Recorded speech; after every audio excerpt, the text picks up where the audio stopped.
Hey everyone, welcome back to the broadcast. This is episode 23. Big day, big day. Got a lot of cool stuff to talk about today.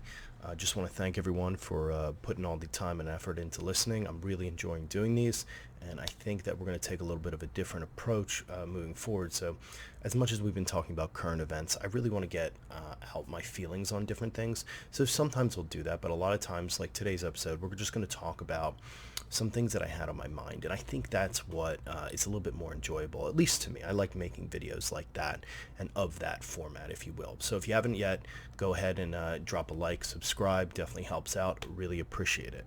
Now, for the topic today, we've got three different things as usual. That's kind of our standard format if you're new to the show and the podcast. First topic is going to be on something I was actually discussing with a friend of mine just this morning, and it was important, and I felt like I needed to elaborate on it more because it's something that I don't feel really gets talked about enough, and that is the quantity over quality of time spent with friends, family, and other individuals and things like that. Another topic is talking about trying to do something new, how there's a lot of times in our lives when we're afraid to take that step, but it's always important to try new things. And then finally, we're going to round this whole kind of podcast out with something very, very interesting, which I actually also heard this morning, which is a discussion on why it's kind of hard to talk to someone who represents a certain ideology, right? For lack of a better term, ideological possession, right? But more or less, when you're kind of so wrapped up in what you think is important, you lose sight of who you are, right? So that's the third topic. Now, basically, to kind of get started, we can kind of jump right into it. And sorry, just wanted to turn off my PC before we get anything. Have a sip of coffee. This is the way, Mandalorian. And let's start. So, quantity over quality of time. Now, the discussion this morning was quite interesting, right? It was very brief, but the point that I was getting across was a friend of mine was discussing that they felt they were basically not having enough energy and they just couldn't get back into the groove of things. So I had suggested, more or less, that perhaps you should try something new, try to do it for yourself. And then the response was essentially, hey, we just got off break, Christmas break. I've kind of done enough. I've spent enough time relaxing and doing things like that.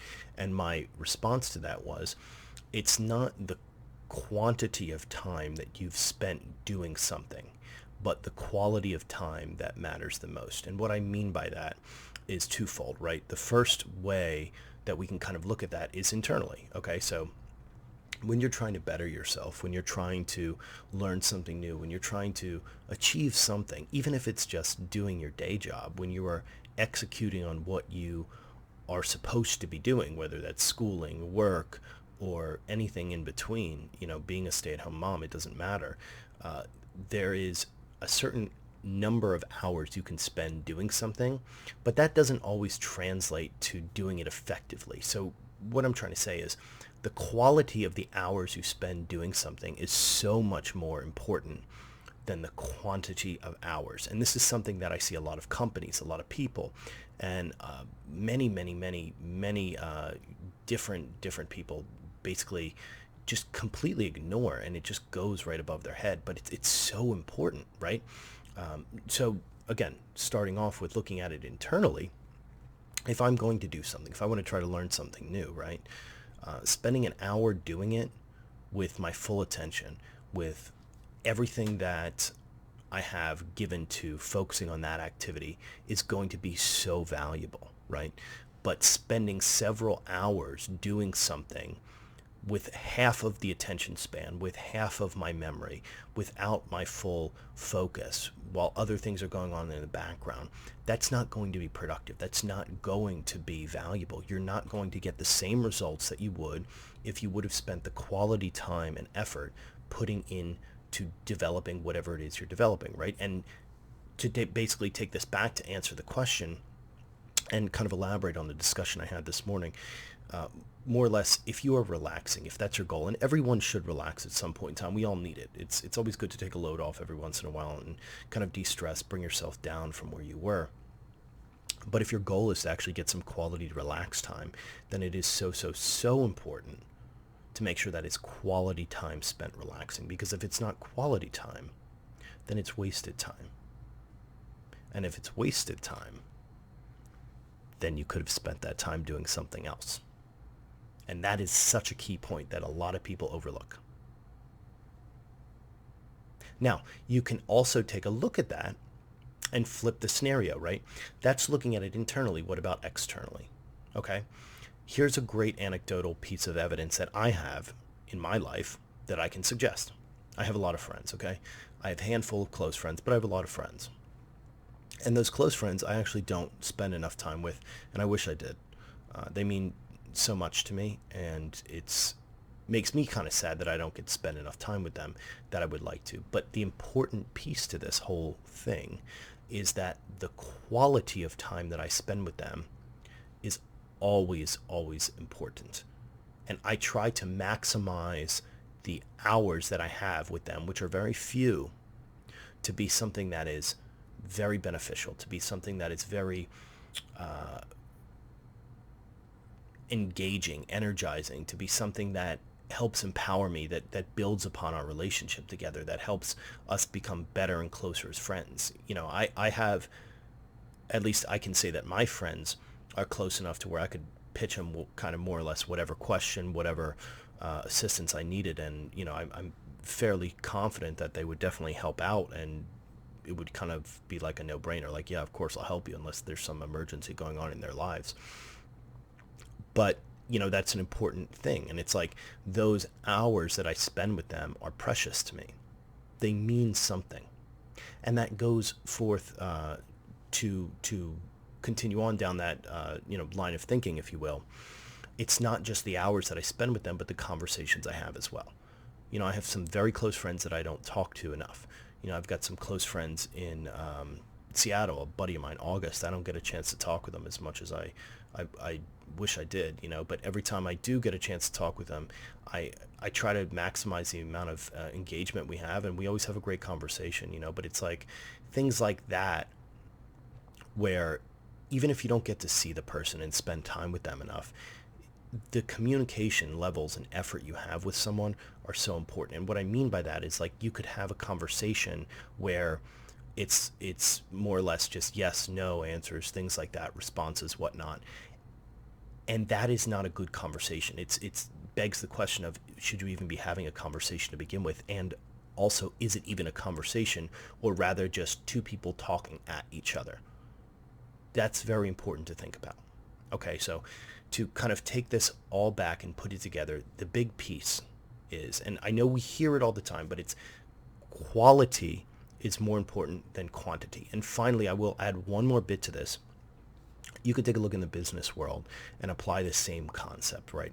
We have a very old school way of looking at things that a lot of older managers, and I don't mean age always, but old traditional business thinking, right? That's how they think, is they think that, okay, my team is spending X number of hours working on this, I'm satisfied. And it's like, no, that's not the goal. That has zero impact on whether you're delivering on what you're trying to get. What is important is the hours that your team or your folks are spending on a project. Are they creating value? Are those quality hours? Are they building something new? Are they delivering something better? Because you can spend all the hours in the world doing something, and if it's not valuable, if you haven't achieved what you set out to do, was it worth it? No, it wasn't. You wasted your time, and you've lied to yourself, trying to trick yourself into believing that what you did was valuable, what your team did was valuable, when it completely wasn't. That is why Silicon Valley is successful. That is why they provide so many amenities to their folks and their people and their peers. That's why they have schedules that are more, I'm not going to say relaxed, because I know they're not more relaxed, but they're more freeing, because it allows their people to focus on the important things, and that allows them to decompress. It allows them to rearrange their schedule, right? If they have something very high importance, They can move everything else away and focus just on that for an hour. And there's so many amenities that it's like, okay, where do I find a soda? Where do I find lunch? It's like, okay, nope, we got it. Here you go. You don't worry about paying for it. You just take it at neat and go produce high quality work. That's what we need companies to understand. That's what we need them to see. And we need to get ourselves out of this quantity of hours bullshit where you can work 101 hours a week and the value of doing that amounts to zero a lot of times. Pushing paper is not anything someone should be proud of. Now, there's jobs that you have to do sometimes. Sometimes you got to eat a shit sandwich and do a job that you don't want to do. That's just part of life. That happens in the workforce all the time. And my recommendation to that would be just do it and knock it out so that way you don't have to worry about it. But going back to what I'm saying, again, spend the effort and energy to do things. And if it seems overwhelming, if it seems like a lot, do it for 5 minutes, then do it for 10 minutes, then take a break. Then do it for, 30 minutes and take a break. Then do it for an hour, then take a break. Find whatever your limit is of those quality hours, effort, energy, and put that into it, right? And it's not easy either. There's a reason why more value comes from quality, whether that's via looking at yourself and working on yourself, whether that's dealing with relationships with others, whether that's in the workplace. There's a reason why quality produces more value than quantity, and that's because it requires more effort. Any fool can sit there for hours and hours at a time doing nothing. Anyone can do that, but only a very few can sit there and actually put in the attention, put in the focus, put in the effort, put in the passion to deliver something that's better, to have a meaningful conversation, to see themselves for who they are instead of how they're pretending themselves and help get themselves there.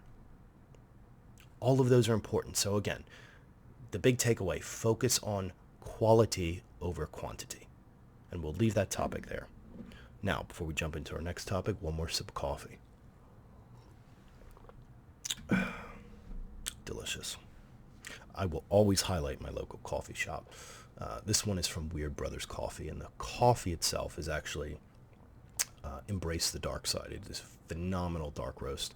I drink it for breakfast every morning if I can. Highly recommend it. Again, there's always local coffee shops around here that are great, but this one is really good.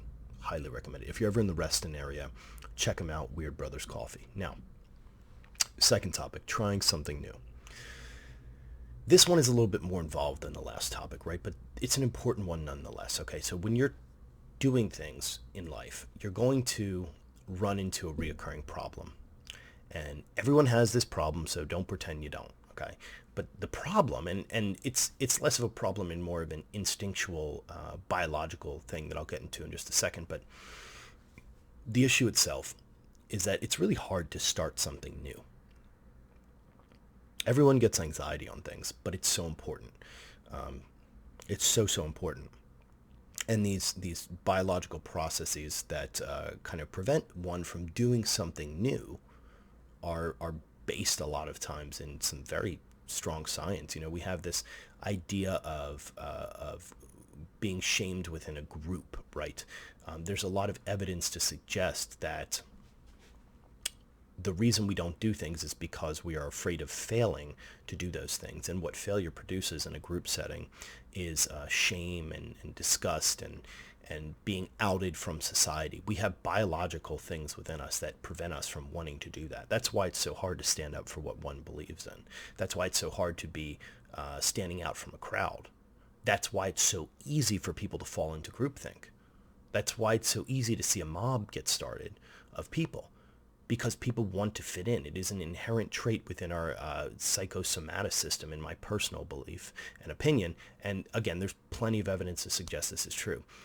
Feel free to take a look at it. I've read countless scholarly articles on journals and things like that. But basically, people, in a sense, want to fit in, and that's why, personally, I believe it's hard to start something new, because you have this innate fear of doing it wrong, and if you do it wrong, you'll be cast out from the group, and that's not a good thing. And the way we can combat that, right, is as a society we can start not casting people out, because we see it all the time through things like cancel culture.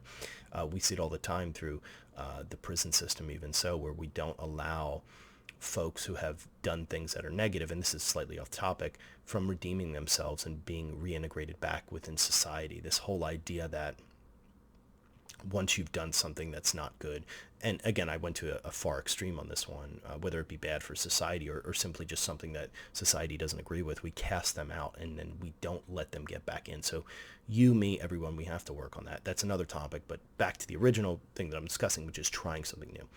Now, we may have these internal fears that prevent us from doing it, but the best advice, some of the best advice I've ever received in my entire life has come from a very close person that means a lot to me. And basically they told me that, there's never a good time to do anything. There's never a perfect time.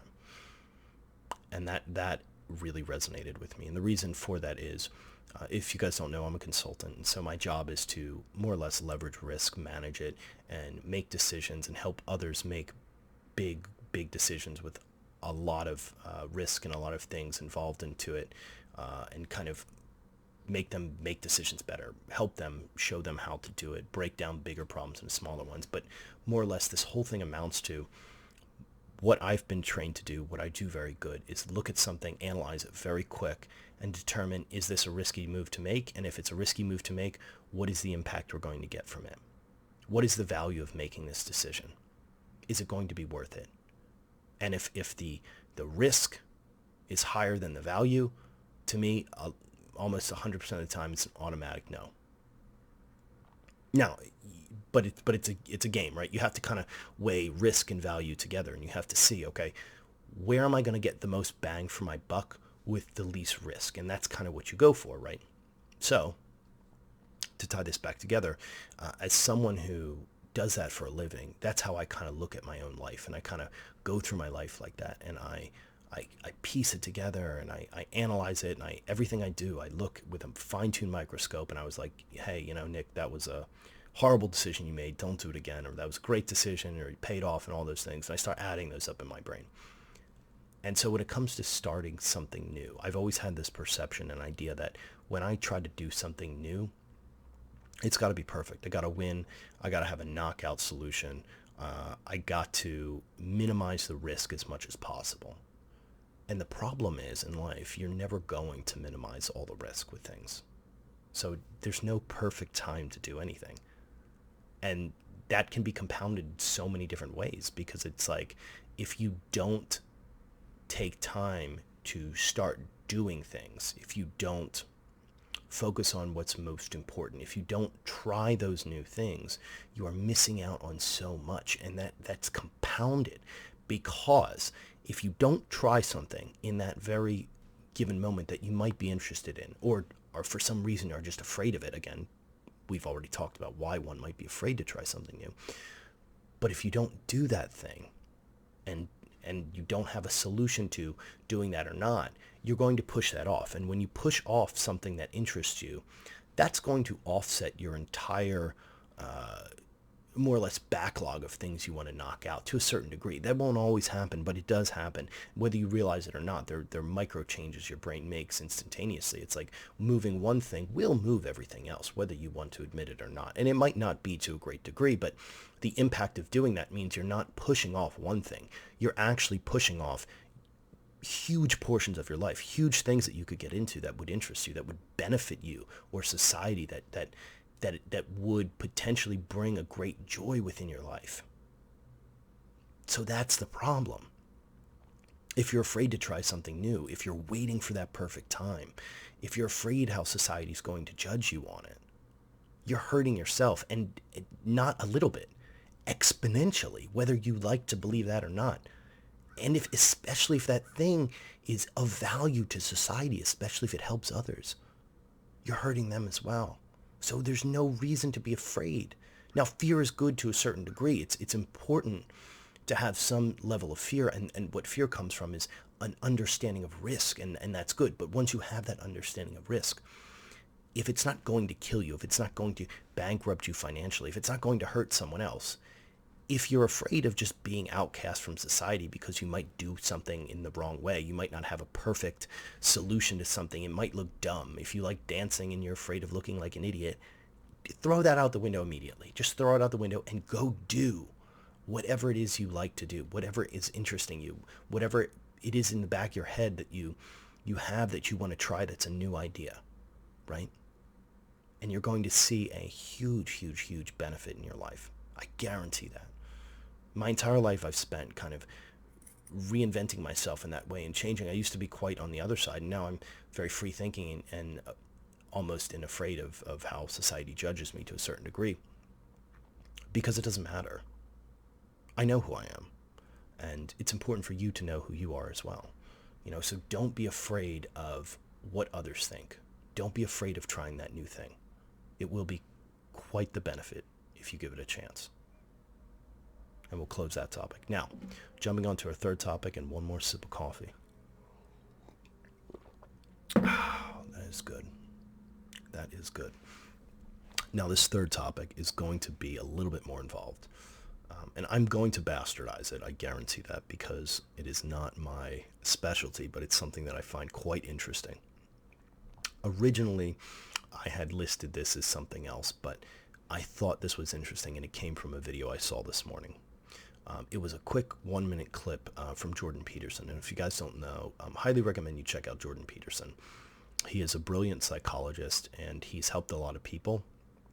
And he backs up a lot of the things that he says with a lot of research and data, which is super important to me. I don't like unproven ideas. I don't like when people shoot from the hip a lot of the time. And I think you can tell and read into that easily. And to me, he's someone that I really feel he puts a lot of thought into his words. And that is such a cherishable, rare thing within society today. You find a person like that, you become their friend and keep them forever, I guarantee. But on to the topic itself. Now, this discussion he was in an interview, I believe it was with GQ. And I don't know how they got to the topic, but I saw a clip of it. And I remember watching the whole thing years ago, because I think it wasn't something current. It could have been, I don't remember, to be quite honest with you. But he was talking about ideological possession. And that sounds like a big, crazy term, but it's really not, right? Ideology essentially is basically one's set of beliefs or philosophies attributed to a person, a person's, or ideas, or groups, or practical elements, or theoretical ones.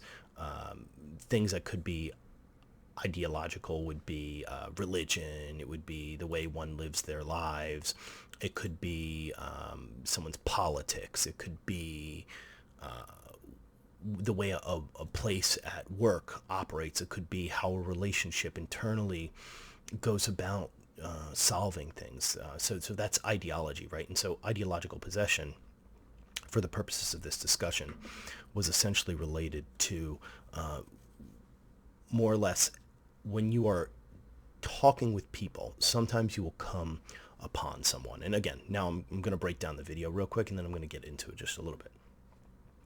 But basically, when you are talking to someone, you might find it hard or upsetting or difficult to talk to someone at some point in time. And one of the reasons you might find that is because you might come upon, and you will come upon, someone like this, no doubt, as I guarantee everyone who is listening to this has, and everyone who hasn't listened to this podcast has come upon someone like this in their lives, who, when you talk to them, something seems off. And it's not that they seem like they'd be a bad person. It's not that they could be boring. They could be, very out there. They could be very interesting. But the point is, something seems off. And what that could be is that what they're discussing doesn't really sound like it's coming from them. Okay? It might sound like it's coming from some other voice. And before we get on to, Crazy Town and all these other things, essentially, when someone is ideologically possessed, basically, they're not saying what they believe in. They are repeating a set of beliefs or practices or ideas that does not incorporate their own personal experiences within the world. Does that make sense? Okay, so let me just touch on that one more time before we move on to kind of getting into it, right? So someone who is ideologically possessed, right? someone, when you engage with them, could be a religious zealot. We're talking about the negatives here, right? So I'm going to give a few opinions. It could be a far right wing person. It could be a far left wing person. It could be a couple that you meet that are clearly basically just on the same page with everything 100%, or completely negative. These are the types of people you meet in your life where one of two things happens. Either A, they get so upset, they kind of just blow up in your face and they get angry and they go on tangents, or they just 100% agree. It's always at the opposite ends of the spectrum. It's one or the other, right? And they basically don't incorporate their own personal ideas into what they're saying, and you're just hearing them more or less read from a script. And I believe personally our brains are so attuned to picking this out that it is that feeling that you get where something's off in the conversation that it's easy to pick out. At least I get this feeling, and I've found it to be true at least 90% of the time. Again, I could be wrong with that, but I'm just paraphrasing and contextualizing kind of my own internal ideas to this topic as well as going through it. But basically, these people, they're not talking. They're more talking at you. They're more not really giving you their opinion. They're just reciting something. It's like when we were in grade school, everyone had to memorize poems likely. And it's like when you're repeating that poem because you had to memorize it for a test, you're probably not really saying it to the idea that the author was, or thinking about the words of the poem, or incorporating your own feelings within it, but more or less you're just reciting it because you had to recite it to get an A in the class or something to that degree, right? And so this is such a negative thing. And the reason it's negative is because it can hurt you if you are the one who is ideologically possessed, and it very much can hurt others if you are someone who is receiving messages from someone who's ideologically possessed. And basically, if you're talking to someone who is exhibiting these traits, it's like they're not really talking. Okay, now again, I'm paraphrasing a little bit from this video, but it's like they're just reciting things to you. And that can get incredibly boring. That can make you not pay attention, and it's easy to pick up on, I personally believe. And if they're not reciting things to you, then they're wasting your time, they're wasting their time. They're not really living. They're not being present in the moment. They're not really there. And that's sad. It's sad because you meet people like this. Again, religious zealots are an example a lot of times, where they understand some of the scripture 100%, but they're not really incorporating that in their lives. They're not really explaining it. It's like someone, have you ever heard the phrase talk from the heart? And a lot of times you'll hear people give speeches at their funerals. You'll hear people give important speeches when they win things at big events. A lot of times they have a script, and sometimes when you throw away the script, that's what's important. And I think that's the essence of what's being said, is that if you allow a system of beliefs and ideas and rules to possess you, you become less than human. You become a robot. You become something that cannot think for itself, but requires input, and its output will be exactly what is already stated. That is not normal. That is not normal. And in society, we've chastised people that don't do that, which is so sad to me. Again, I don't like talking about politics, and this is not a political discussion. But for the purposes of just the point that I'm making, I'll mention it again. I'm very much politically moderate, very much an independent. And I'm sitting here watching two sides fight and try to, in the United States at least, kill and burn each other to death. And I'm like, guys, let's tone it down. Let's bring down the rhetoric a little bit, okay? I'm so done with it. I'm so done with hearing these people just try to end each other. And it's absolutely crazy. These are great examples of this, where no one's really talking. There's no conversation happening. There's no dialogue. When you're saying something, and we all do this, by the way. So it's not like I'm not the person who doesn't do this. It's not like you're not the person that doesn't do this. We all do this sometimes. But we have to watch ourselves when we get into this circular idea and thought process, because it's very easy to get into. Sometimes our brain is not running at full capacity. Sometimes we're not really responding to a question. A lot of times you can hear from folks that have just graduated from college a response to a question that they learned in college, and they'll just recite it, boom, like that. And it's like that's what the textbook response is. And then you talk to someone with a little bit more wisdom who has personal experience that they can give to a solution sometimes. And they'll say, okay, well, it's kind of this, but it's also these 10 other things because A, B, C, D, E, F, G, whatever it is. But the point is, they sometimes you can hear them incorporate their personal experience into what they are saying. Okay. Little sip of coffee, but again, back to it. You got to do that. You got to do that. And you got to watch for yourself when you get into that, again, circular thinking. And some of the ways you can kind of see that is when someone asks you something, right? If you have a response like that and it's lockstep in the top of your head, take half a second. Take a quarter of a second, okay? Just take 1/4 of a second and just be like, do I still agree with this idea? Yes or no? To me, I find that very much helps. It helps reassess yourself and where you are when it comes to understanding something. And it helps you just take an extra second to say, okay, I was going to say this, but actually it might be, no, it's still this. Okay, I agree. Boom. And it's like, okay, you at least took a second to think about it.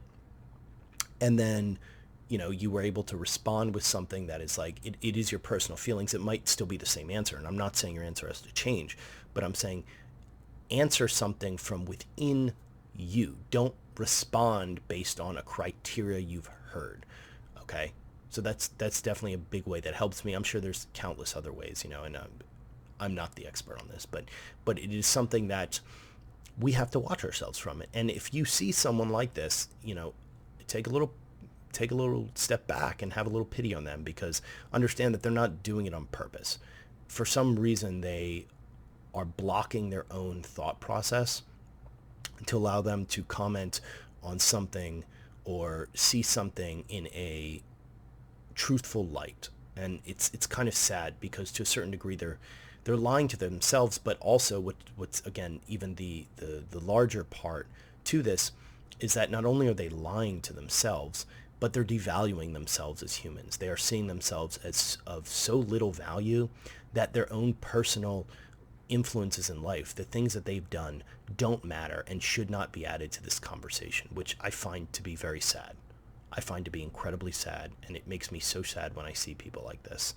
I truly wish that a lot of people like this that I've met in my life would be able to get out of that kind of thought process, and I do my best to try to help them.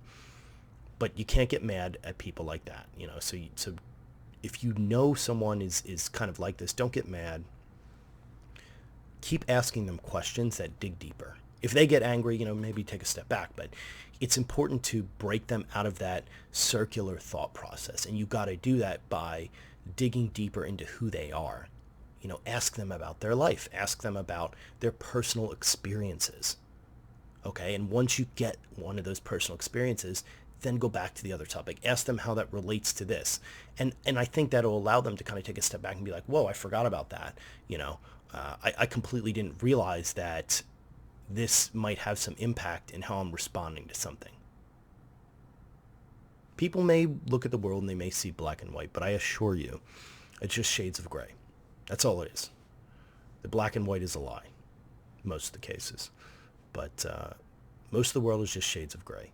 So incorporate who you are, what your experiences are, into the things you say. Watch for getting into this circular thought process that's impossible to break out of.